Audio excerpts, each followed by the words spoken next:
कहते हैं नाम में क्या रखा है, लेकिन नाम में बहुत कुछ रखा है। आप कोई काम अपना नाम और परिचय छुपाकर क्यों करना चाहेंगे आखिर? क्या आपका नाम जो है और आपका जो परिचय है वो छुपा करके आप कोई काम कर रहे हैं, तो क्या वो काम सही होगा? मुजफ्फरनगर प्रशासन और उसके अलावा अब उत्तर प्रदेश प्रशासन के द्वारा जारी किया गया एक आदेश, और उसके ऊपर हुआ इस देश में अब देशव्यापी विवाद। और वो आदेश ये है कि 22 जुलाई से शुरू होने वाले सावन के महीने में कावड़ियों की शुचिता को बरकरार रखने के लिए जितने भी दुकानदार, जितने भी रेस्टोरेंट, जितने भी हॉकर, जितने भी रेहड़ी पटड़ी वाले, जो भी आपका सेल परचेज से संबंधित है, वो अपना जो उसका काम है, चाहे उसकी रेहड़ी पटरी है, चाहे उसकी दुकान है, चाहे वो पनवाड़ी है, चाहे वो कोई धर्म पुण्य का काम कर रहा है, वो अपना नाम जो है ना उसके बाहर एज ए प्रोपराइटर लिखेगा।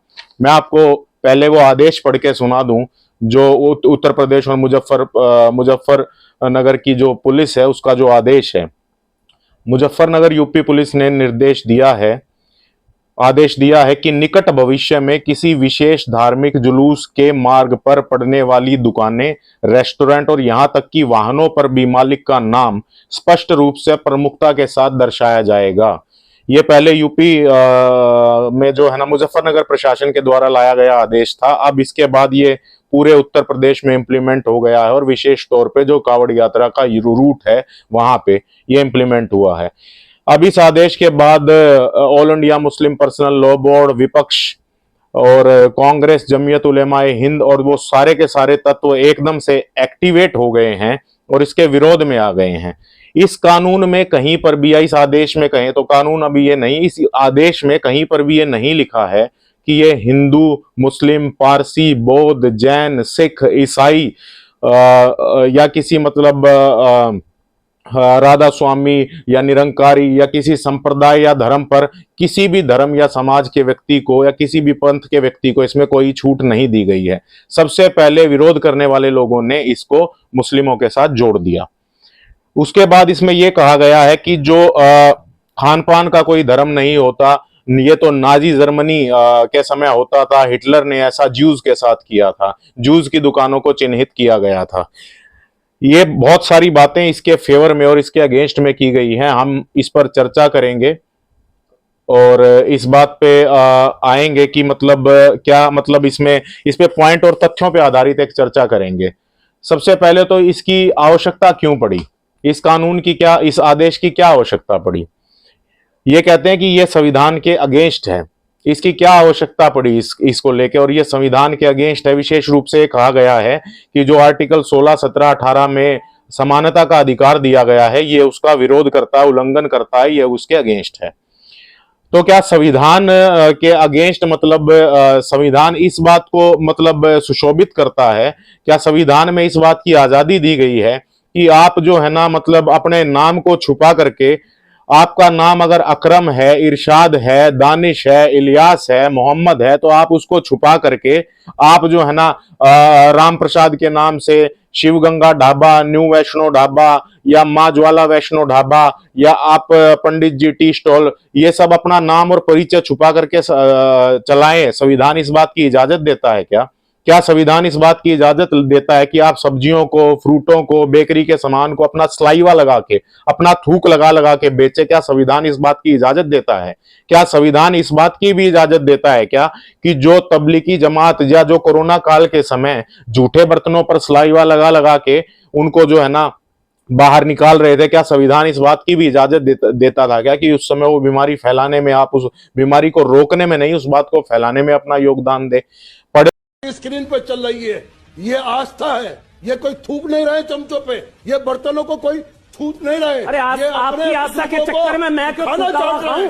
जो अभी प्रोफेसर मान गए। मुसलमानों को ये सोचना पड़ेगा आने वाले समय में, ये सोचना पड़ेगा। मैं लगातार इस बारे में बोलता रहा हूं, अलग अलग विषयों पे बोलता रहा हूं। पिछले दिनों भी मैंने इसमें अपनी एक वीडियो में जो है ना मुस्लिम महिला गुजारा भत्ता से संबंधित एक वीडियो बनाई थी। जितने भी मुल्ला मौलाना हैं, जितने भी इनके उलेमा हैं, All India Muslim Personal Law Board, Jamiat Ulema e Hind जैसे ये संगठन हैं जो शरिया लॉ को लेकर के बात करते हैं, वो सबसे पहले ये समझ लें कि शरिया कोई लॉ नहीं है, और मुस्लिम जो पढ़े लिखे हैं उनको इस बात को जो है ना समाज में जागृति फैलाने के लिए, अपने समाज में, मुस्लिम समाज में, यानी आप अपने समाज में इस बात को लेकर जागृति फैला सकते हैं कि शरिया कोई लॉ नहीं है। कानून दो माध्यमों से इस देश में वजूद में आता है, या तो वो सरकार के द्वारा कोडिफाई किया जाए, या वो उसका ड्राफ्ट तैयार किया जाए और संसद के माध्यम से सरकार उसको पारित करके वजूद में लाए, या फिर वो सुप्रीम कोर्ट के किसी आदेश के माध्यम से वजूद में आए। शरिया कोई लॉ नहीं है जिसके मुताबिक ये आदेश देते हैं। शरिया एक वर्बल विचार है इनका, और उस विचार के मतलब उस विचार को अपने हिसाब से इंटरप्रेट करके ये उसको आदेश जारी करते रहते हैं, और मुस्लिम महिलाओं का विशेष तौर पे शोषण करते रहते हैं। चाहे मुस्लिम्स में आप विवाह देख लें, चाहे वो विवाह सीधा विवाह कोई कर लें उसमें देख लें आप, चाहे वो ट्रैवलर्स मैरिज हो, दुबई से कोई शेख आए 12-15 साल की लड़की से विवाह कर ले उसको मान्यता दे देते हैं। चाहे वो पिछले दिनों बड़ा चर्चित हुआ था, कुछ वर्ष पहले की बात है, कि यूपी में जो है ना एक मुस्लिम परिवार में ससुर ने बहू से बलात्कार कर दिया, और वहां के जो मतलब मौलवी हैं उन्होंने जो है ना उसका विवाह, उसका निकाह जो है ना अपने ससुर के साथ कर दिया। उसके बाद वो जो अपना जो उसका पति था वो उसकी मां हो गई। इसके बाद अगर मतलब आप देखें तो मैंने कहा चाहे सीधा विवाह हो, चाहे ट्रैवलर्स मैरिज हो, चाहे वो मतलब किसी तरीके से मतलब दुष्कर्म से संबंधित आदेश हो, चाहे वो जो विवाह है उसकी पद्धति इस प्रकार हो कि उसमें मतलब जो है ना किसी बाहर से कोई आने वाला व्यक्ति इन्वॉल्व हो, आप उसको पैसे में भी वो चीज करके दे देते हैं कि कोई बात नहीं, वो मतलब उसमें पैसे का मेहर का एंगल इन्वॉल्व, अगर मोटा मेहर दिया जा रहा है तब भी उस विवाह को स्वीकार कर लिया जाता है। इसमें एज ऑफ प्यूबर्टी जो है ना वो एज ऑफ मैरिज है, जो ये अपने उसमें कहते हैं। यानी अगर किसी महिला या किसी मतलब उस समय तो वो लड़की होती है, अगर उसने प्यूबर्टी अचीव कर ली है 10 साल की एज में, 12 साल की एज में, तो वो विवाह के लायक हो गई। ये मुस्लिमों की जो शरिया के अकॉर्डिंग ये बात कहते हैं। तलाक भी ले लीजिए आप, तलाक में जो है ना वन साइडेड तलाक होता है, दूसरे जो है ना मुस्लिम महिला से उसका विचार ही नहीं पूछा जाता। 3 तलाक हमेशा वन साइडेड होता था।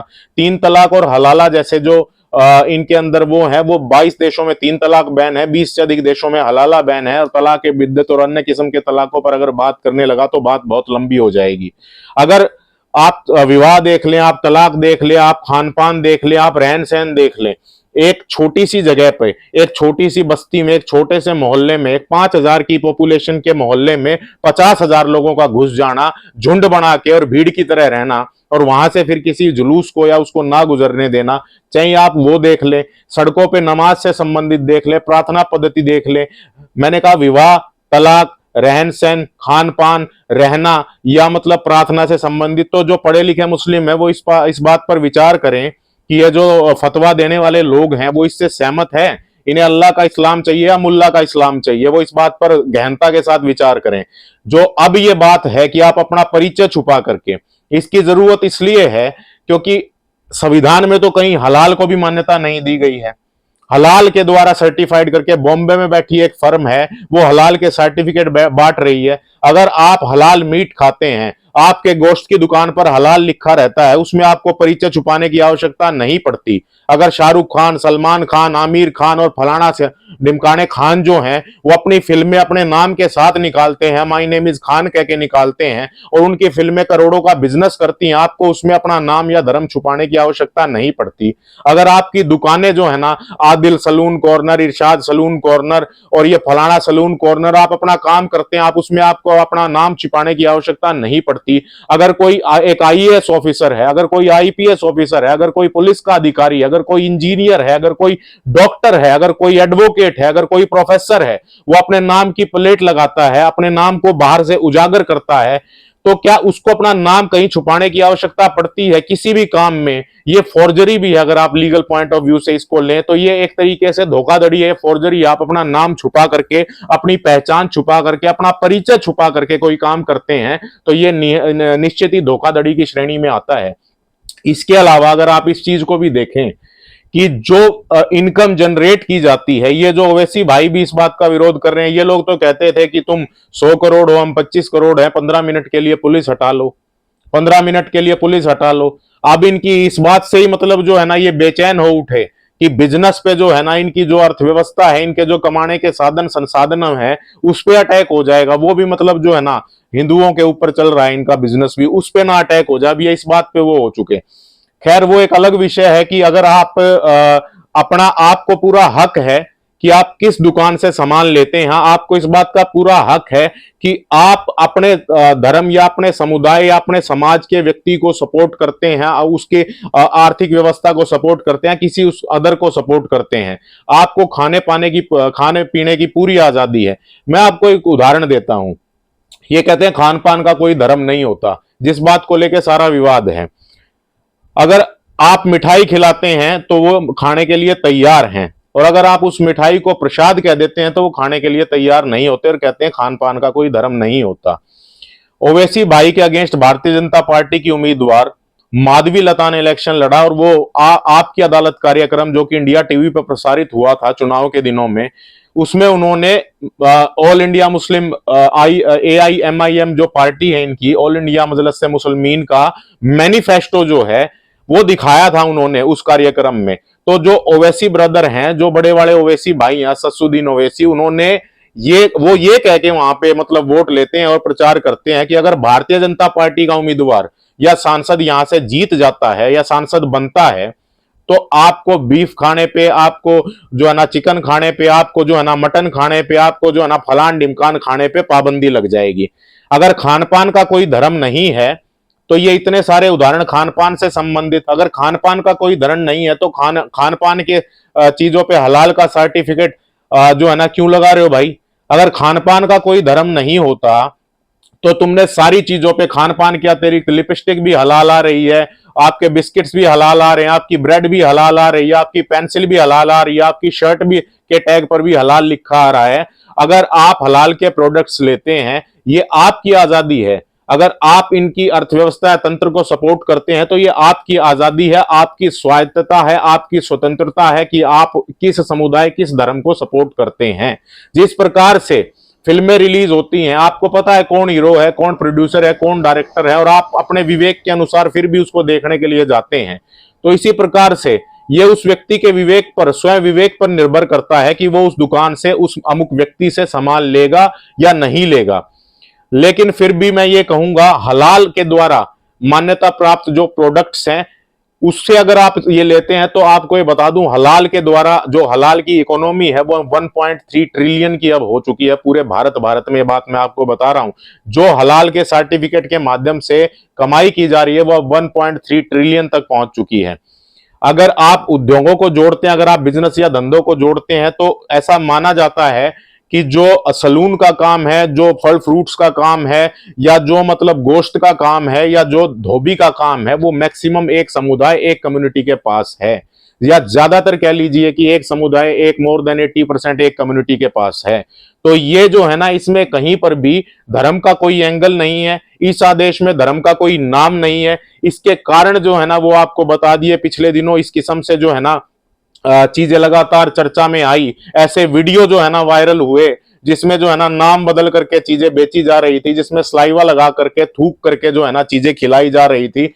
आपको यह अधिकार है, आप कलमा पड़ी हुई चीजें लेंगे, जिन पे हलाल का सर्टिफिकेट लिखा हुआ है वो कलमा पड़ी हुई चीजें हैं। ये उनके द्वारा सीधी बात इसमें दिखाई गई है, दर्शाई गई है। आप चाहे तो गूगल करके देख सकते हैं। यह आपके स्व विवेक पर निर्भर है कि आप किस नाई की दुकान पे जाते हैं, आप किस धोबी की दुकान पर जाते हैं, आप कहां से फल फ्रूट लेते हैं और आप कहां से सामान लेते हैं। यह आपके स्व विवेक पर निर्भर करता है। इसके अलावा मैं आपको बताऊं कि भारत के जो साधन संसाधनों का दोहन किस प्रकार से किया जाता है और उनका यूज आतंकवाद के लिए और आतंकवाद की गतिविधियों को बढ़ाने के लिए और अपने धर्म की गतिविधियों को बढ़ाने के लिए कैसे करते हैं, इसका बहुत बड़ा उदाहरण यह है कि अरब कंट्रीज से कश्मीर में मस्जिदें बनाने के लिए बहुत मोटे तौर पर पैसा आता है, बहुत मोटे तौर पर। आजादी के समय जहां मस्जिदों की संख्या कश्मीर में, JNK में उंगलियों पे गिने जा सकने लायक थी, अब वो हजारों की संख्या में पहुंच गई है। यानी भारत उस समय अब भी और जो है ना उनसे तेल खरीदता था और वो उस तेल के पैसे का इस्तेमाल अपनी यहां पर गतिविधियों को बढ़ाने के लिए यहां पर अरब कंट्रियां करती आई हैं। इसी तरीके से हलाल के द्वारा ली गई चीजें और हलाल के सर्टिफिकेट के माध्यम से कमाए गए पैसों का इस्तेमाल भी आपके खिलाफ ही किया जा रहा है। ये बात आपको समझने की जरूरत है। इसके अलावा अगर इस बात में धर्म और जात पात के एंगल घुसाने हैं तो ये विपक्ष का जो है ना, एक तरीके से विपक्ष ने किसी भी फैसले का आज तक स्वागत नहीं किया है, चाहे वो कोई भी फैसला हो, विपक्ष ने उसका आज तक स्वागत नहीं किया है। तो ये अगर हलाल के माध्यम से किसी मतलब एक पर्टिकुलर समुदाय जो है ना वो अपने खान पान को चिन्हित कर रहा है, तो क्यों ना सात्विक सर्टिफिकेट भी बांटा जाए, क्यों ना मतलब भगवा सर्टिफिकेट भी बांटा जाए। एक जो बहुसंख्यक समुदाय है उसको भी आजादी होनी चाहिए कि वो अपना खान पान अपना जो है ना जो चिन्हित करे, किन दुकानों से उसने क्या लेना है, उसने कहां पर मतलब कौन सी नाई की दुकान, कौन सी धोबी, कौन से फल फ्रूट वाले से चीजें लेनी है। और सात्विक सर्टिफिकेट और भगवा सर्टिफिकेट की व्यवस्था भी निश्चित तौर पर आने वाले समय में होनी चाहिए। इसके अलावा यह भी होना चाहिए कि आप जो है ना अपने मतलब जो है ना अपने समुदाय, अपने अमुक पंथ और धर्म के व्यक्ति को भी सपोर्ट करें। तो इस तरीके से अगर ये विपक्ष अगर इस चीज को नहीं समझ पा रहा है और पढ़े लिखे मुसलमान भी अगर इस चीज को नहीं समझ पा रहे हैं कि इसमें धर्म का कोई एंगल नहीं है, तो उनको जो है ना उसी भाषा में जवाब भी देना चाहिए। तो बहुत बहुत धन्यवाद मित्रों। आने वाले समय में फिर किसी वीडियो के साथ आपके साथ चर्चा होगी। आपसे अनुरोध करूंगा कि ज्यादा से ज्यादा जो है ना वीडियो को फैलाएं और शेयर की जरूर कीजिएगा, ताकि ज्यादा से ज्यादा लोगों तक जो है ना आवाज और बात और तथ्य पहुंच सके इस विषय से संबंधित। बहुत बहुत धन्यवाद।